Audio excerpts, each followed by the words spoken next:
이 세상에서 가난을 좋아할 사람은 아마도 한 사람도 없을 것입니다. 정말로 가난하고 어려운 가정 형편이 죄는 아니지만 우리가 이 땅에 살아갈 때에 세상에서는 집안 배경에 따라서 색안경을 쓰고 사람들을 평가하며 어떤 이들은 죄라고까지 여기고 있습니다. 왜냐하면 가난이 죄라는 속담 그대로 굶주리거나 헐벗는 일처럼 서러운 일이 없기 때문이죠. 그러나 마태복음 5장 3절에 보니까 가난한 자는 복이 있나니라고 예수님께서 말씀하셨습니다. 예수님께서 가난한 자가 복이 있다고 하신 말씀은 물질적인 가난이 아니라 심령의 가난이요, 우리 마음의 가난을 말씀하고 있습니다. 즉 하나님 앞에서 가난한 마음을 가져야 한다는 것입니다. 우리가 하나님 앞에 섰을 때는 지금 당장 손쓰지 않으면 우리가 우리의 영이 굶어 죽게 되는 것처럼 가난해져야 한다는 것입니다. 완전히 비우고 완전히 항복해야 한다는 의미입니다. 그래야만이 천국에 임하는 복을 받을 수 있다는 것이죠. 그렇기 때문에 가난은 하늘의 축복으로 부유하게 채워질 수 있는 가장 적합한 그런 조건을 갖추고 있다고 말하고 있습니다. 이런 점에서 볼 때 아기 예수 탄생이 첫 번 성탄절 자리에 초대됐던 그러한 사람들이 가난한 자들이었다는 점이 매우 의미심장합니다. 그래서 저는 오늘 가난한 자들의 성탄이라는 그러한 주제로 여러분과 함께 은혜를 나누고자 합니다. 첫 번째로는 아기 예수부터 가난하게 태어나셨다고 말씀드렸습니다. 예수 탄생에 관련된 이야기는 사복음서 중에 마태복음과 누가복음에만 기록되어 있습니다. 마태는 예수께서 만유의 주요 만왕의 왕으로 오셨으나 자기 백성들에게 배척당하였음을 강조하는 반면에 누가는 육으로는 가장 낮고 천한 모습으로 오셨으나 근본적으로는 천사들의 경배를 받아 마땅한 하나님의 아들이요 메시아이심을 강조하고 있습니다. 갈릴리에 살던 마리아는 로마 황제 아구스도의 호적을 정리하라는 그 명령을 내려서 동고작으로 호적하러 요셉을 따라 베들레헴까지 왔지만 그 자리를 찾지 못해서 할 수 없이 어떤 집에 마구간에 들어가셔서 아기 예수를 낳게 됩니다. 부자들과 남봉꾼들을 즐겁게 하는 그런 방은 있었지만 무거운 짐지자들과 가난한 자들을 위한 방은 없었습니다.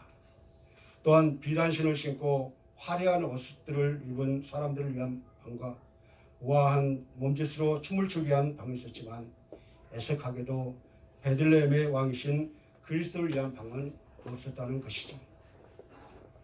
그래서 그들은 태어난 아기를 강보에 싸서 구유통 안에 뉘었습니다. 이렇게 예수님은 핏덩어리 때부터 이 땅의 모든 불행을 할몸에 짊어지신 그리고 태어나신 예수님이십니다.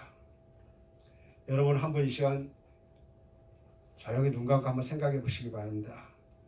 구유통에 누인 아기 예수의 모습을 여러분의 마음속에 한번 그려보시기 바랍니다. 그 비천한 구유통 속에 모습이 바로 그리스도가 된다는 표적이겠습니다. 구유라는 단어는 메시아신 예수께서 비천한 몸으로 보잘것없이 너무나도 초라하게 이 땅에 오셨음을 단적으로 말해주고 있습니다.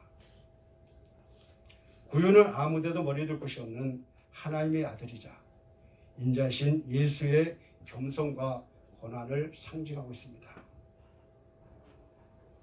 그분은 세상 만물의 주인이신 부유하신 자로서 우리를 위하여 가난하게 되셨는데 이는 그의 가난함으로 인해 우리를 부욕해 하시기 위함이라고 말하고 있습니다. 여러분도 아시다시피 베들레헴은 떡집입니다. 즉 예수 그리스도의 성육신은 떡집에서 이루어진 것입니다. 그리고 우리가 분명히 알 것은 예수님은 생명의 떡이라고 말씀하셨습니다. 오늘날 다윗의 동네인 베들레헴의 떡집은 어디겠습니까? 바로 생명의 땅 산떡이신 예수님이 계시는 교회를 말하고 있습니다. 바로 믿는 자들의 모임인 교회에 우리의 죄를 구속하시고 생명을 주시는 예수 그리스도가 함께 거하시는 곳입니다.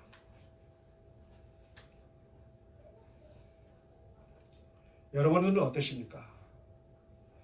여러분의 마음속에는 그리스도가 머물 방이 준비되어 있습니까?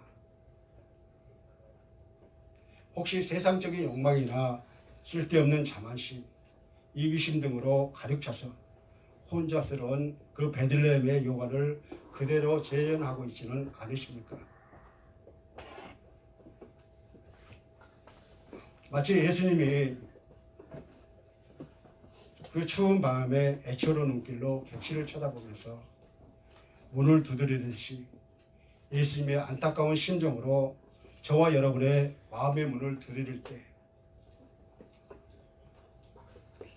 여러분은 그분에게 구석진 외양간을 제공하지는 않았습니까? 가장 밝고 화려한 자리에 앉아야 할 그분을 가장 초라한 자리, 가장 어두운 곳에 감금시키시지는 않았는지 한번 생각해보는 시간이 되시기를 주님의 이름으로 간절히 축원합니다. 두 번째는 요셉과 마리아는 가난한 사람이라고 말하고 있습니다. 아기 예수가 가난한 자로 태어났다는 것은 부모였던 요셉과 마리아가 가난했던 사람인 것을 저와 여러분에게 보여주고 있습니다. 왜냐하면 두 사람이 해산을 금방 앞두고도 남의 마구간에 들어갈 수밖에 없었던 그러한 가난한 사람들이었습니다. 요셉과 마리아가 만약 부자였다면 아기 예수가 그토록 초라한 모습으로 태어날 수는 없었을 것입니다.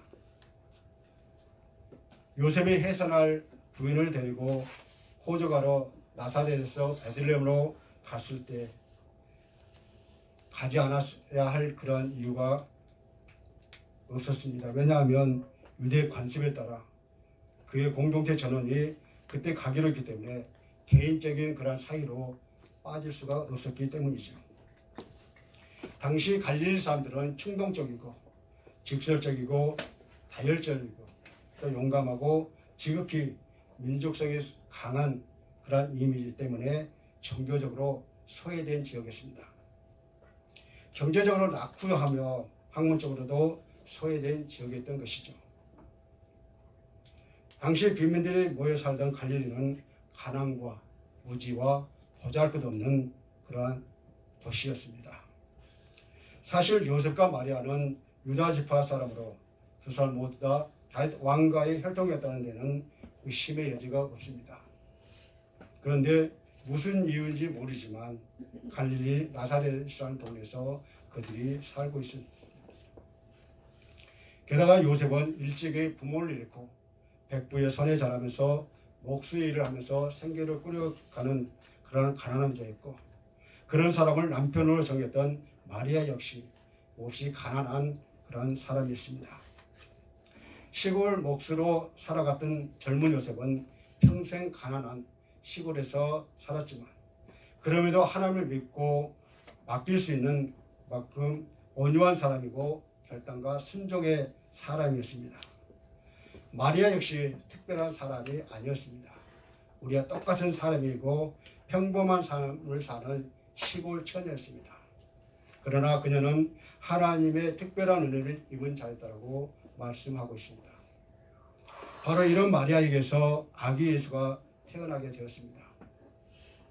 갈릴리 나사렛에 선한 인물이 나올 수 없는 동네, 반항적이고 다혈질의 사람이라는 인식이 있었지만 하나님의 뜻은 나사렛 예수를 성취하는 것이었습니다. 더군다나 마리아가 성령으로 잉태됐다는 그러한 하나님의 말씀을 듣고 나서 1장에서 내 마음이 하나님 내 구주를 기뻐하였음은 그의 여종의 비천함을 돌보셨음이라 라고 찬양하고 있습니다. 맞습니다. 요셉과 마리아는 갈릴리 나사렛에 살고 있는 촌동네의 촌부인들입니다. 그런데 하나님은 이들에게 큰 일을 맡기셨습니다. 그들의 순종의 믿음, 죽으면 죽으리라는 그러한 믿음을 가지고 준비된 사람들이었기 때문이었습니다. 하나님은 비천한 일개 총부인 마리아에게 은혜를 베푸사 그녀로 하여금 여자 중에 복 있는 자로 존경받게끔 하셨습니다. 이런 사실은 인생의 종교와 파멸이 한 분 하나님의 손에 달려있음을 절감케 하고 있습니다. 가난하여 내세울 것이 없는 자, 가난하되 겸손하고 경건한 자, 이런 사람이야말로 하나님 나라에 가깝다는 것이지요. 세 번째로는 성탄을 축하한 목자들도 가난하였습니다. 아기 예수께서 태어나셨던 그날 밤, 그 시대에 내노라는 사람들은 마리아의 해산에 관심이 없었지만 베들레헴 가까운 그 들판에서 밤새도록 자기 양떼를 지키는 목자들은 몇 사람이 있었습니다. 그래서 오늘 본문 2장 8절에 보니까 그 지역의 목자들이 밤에 밖에서 자기들의 양떼를 지키다니라고 했는데, 여기서 밤에라는 뜻은 밤새우라는 뜻을 내포하고 있습니다. 그래서 밤사이면 가끔 사나운 짐승들이 양들을 습격하거나 더러는 그 부근에 사는 도둑들이 약탈해 가는 수가 있기 때문에 목자들이 당연히 밖에서 여러 사람이 교대로 이렇게 밤을 새면서 지키지 않으면 안 되었던 것입니다. 팔레스타인 지방에서 목자들은 4월부터 11월까지 이런 식으로 양떼들을 밖에서 방목하였으며 겨울철에도 날씨가 춥지 않을 때는 이렇게 종종 방목하였습니다. 하지만 그들이 정작 들판에서 밤을 지새는 고생을 무릅쓰지 않으면 안 되었던 그런 근본적인 이유가 있습니다. 그것이 바로 가난이었습니다. 그런데 그날 밤 목자들은 뜻밖의 하나님의 보내심을 받은 천사들로부터 놀라운 소식을 듣게 되었습니다. 다윗의 동네 곧 베들레헴에서 하나님의 아들 예수 그리스도가 태어나셨다는 기쁜 소식이었습니다. 그리고는 호련히 수많은 천군이 천사들과 함께 주님을 찬양하는 그러한 모습을 보여드렸습니다. 오늘 보면 2장 14절에 보니까 지극히 높은 곳에서는 하나님께 영광이요 땅에서는 하나님이 기뻐하신 사람들 중에 평화로다, 이렇게 고백하고 있습니다. 그래서 그들이 하나님의 사자가 전한 말을, 하나님의 말씀을 받아서 곧장 베들레헴으로 달려갔습니다. 그 말씀을 들을 때 목자들은 어떤 반응을 보였습니까? 별 무슨 소리 다 듣겠네 하면서 그들이 코숨치지는 않았다는 것이죠. 그렇다고 반신반의하지도 않았습니다. 목자들이 그토록 베들레헴에 가고자 하는 이유는 바로 하나님이 그들에게 알려주신 바가 있었기 때문입니다. 바로 예수님의 탄생이었습니다. 그리고 그 아기가 강보에서 하여 구유에 누이셨다는 말씀이었습니다.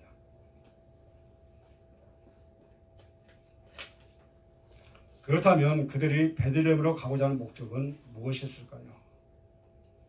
하나님이 그들에게 알리신 대로 이루어진 일을 보기 위함이었습니다. 목자들은 하나님의 말씀이 이루어졌음을 믿었던 것이죠. 물론 천사가 그들에게 베들레헴으로 가라고 명한 것도 아니었고 그곳으로 즉시 가라고 재촉한 것도 아니었습니다. 목자들 스스로가 그렇게 한 것입니다. 왜냐하면 그때 한밤쯤 났고 베들레헴 동네까지의 거리가 만만치 않았기 때문입니다.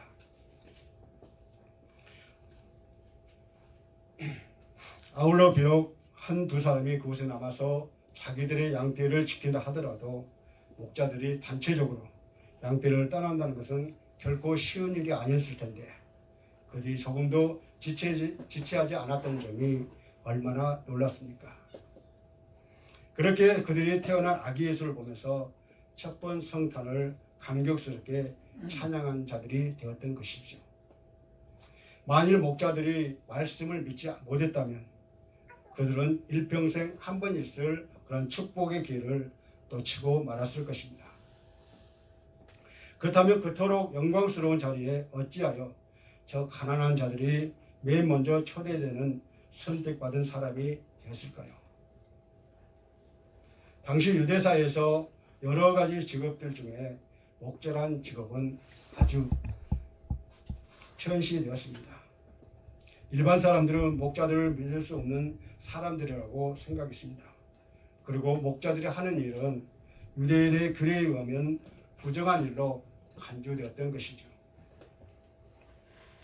이 이야기를 살펴볼 때 명백한 것은 복음이 그 당시 사회적으로 천대를 받던 사람들에게 맨 먼저 전해졌다는 그런 사실입니다. 가난한 목자들이야말로 하나님의 자비가 가장 필요한 그런 자였음에도 불구하고 당시 유대교의 종교적 혜택으로부터 소외받은 그러한 자들이었습니다. 뿐만 아니라 이는 예수께서 양들을 위해 목숨마저 아끼지 않은 선한 목자처럼 인류를 위해 당신의 몸을 하나님께 제물로 바칠 어린 양이심을 넌지시 암시해주고 있습니다. 그래서 그러한 소외된 자들에게 하나님은 예수님을 경배하는 첫 기쁨을 누리게 하셨던 것이죠. 더 나아가 앞으로 예수께서 선한 목자라서 당신의 생명마저 바쳐 돌보시게 되실 양떼들이란 바로 이 목자들과 같은 사람들이라고 말하고 있습니다. 말씀을 맺겠습니다. 예수님께서는 가난한 자들의 복음이 되기 위해 가난한 자로 태어나셨고 요셉과 마리아는 가난한 자들로서 주의 부모가 되는 선택을 받았으며 베들레헴의 목자들은 가난한 자들이었기 때문에 첫 번 성탄의 축하자들로 부름을 받게 되었던 것이죠. 그러므로 무엇보다도 첫 번 성탄절은 가난한 자들의 축제였다고 볼 수가 있습니다. 하지만 우리는 여기서 이 가난을 단지 물질적인 차원에서의 가난이 아니라 영적 차원에서 이해할 수 있어야 되겠습니다. 사랑하는 성도 여러분, 예수님이 가난한 자가 복이 있다고 하신 말씀은 물질적인 가난이 아니라 심령의 가난이요 마음의 가난입니다. 즉 하나님 앞에서 가난한 마음을 가져야 한다는 것입니다. 우리가 하나님 앞에 섰을 때 완전히 비우고 완전히 항복해야 한다는 것을 말하고 있습니다. 그래야만이 천국이 임하는 축복을 받을 수 있습니다. 자신의 연약성과 죄성을 절실하게 느낄 때 겸허하게 하나님의 도우심을 간구하는 사람이 바로 심령이 가난한 자, 하나님의 축복을 받을 자라고 말씀하고 있습니다. 가난한 마음은 나보다 남을 더 낫게 여기는 그러한 마음, 철저히 다른 사람으로서 살아야 하는 예수님, 그의 말씀을 갈망할 뿐만 아니라 자신의 삶 속에서 분명하게 드러나는 것이 최고의 가치로 여기는 그러한 마음을 말하고 있습니다. 하나님은 바로 이런 마음을 가진 자들을 통해서 이 세상에서 당신의 능력을 나타내십니다. 삶의 소망과 능력은 물질의 부유함과 가난에 있지 않고 예수님의 말씀을 그대로 드러내는 의지와 실천에 있음을 잊지 마시기를 간절히 바랍니다. 이런 은혜가 저와 여러분에게 함께 하시기를 주님의 이름으로 축원합니다. 기도하겠습니다. 2000년 전에 마옥간에서 태어나신 주님, 때때로 마옥간 같은 누추하고 냉기뿐인 저희들의 영혼을 찾아주심을 감사드립니다. 말구유처럼 냄새나고 보잘것없는 우리의 마음에 찾아오셔서 소망의 삶으로 변화시켜 주심을 감사드립니다. 하나님과 동등됨을 취하지 아니하시고 종의 형체를 가져 우리 곁에 오신 아기 예수를 찬양합니다.